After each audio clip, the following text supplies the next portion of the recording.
This is my informative and visual aid speech, and this is my audience.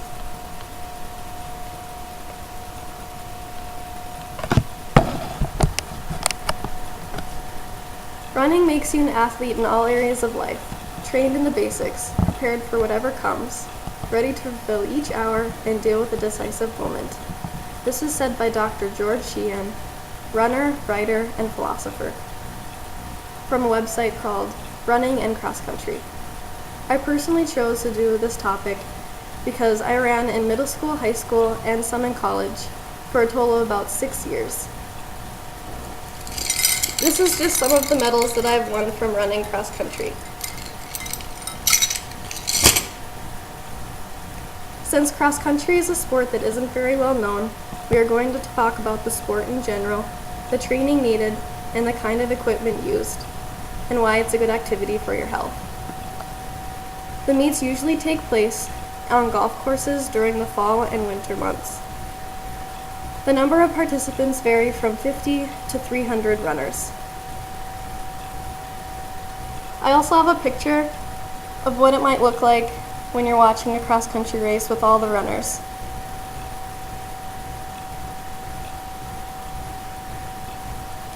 The races vary from 4 kilometers to 12 kilometers, which is about 2.5 to 7.5 miles.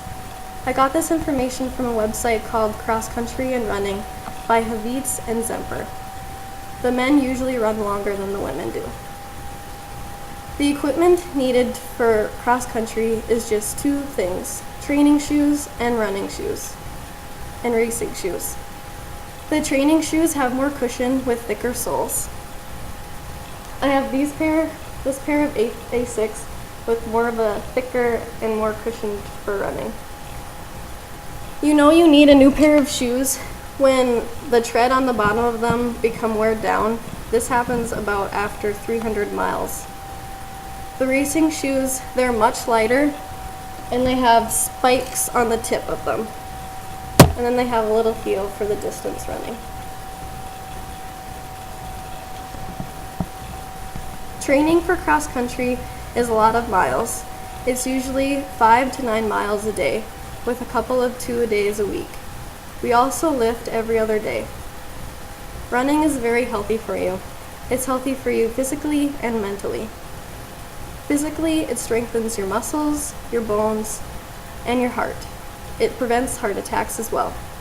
It also prevents obesity, diabetes, cancer, and from having high blood pressure.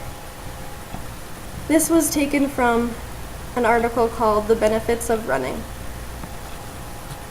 It helps you mentally as well. It improves your self-confidence. If you look good, you're going to feel good, and it's a great stress reliever. Running is one of the best solutions to clear the mind. This was said by Sasha Avizito, a runner, model, and actress. I got this from a blog in 2010, It's a Runner's Life. Today we talked about general information, the training needed, the equipment you need to run cross country, and why it's healthy for you. Thank you for listening.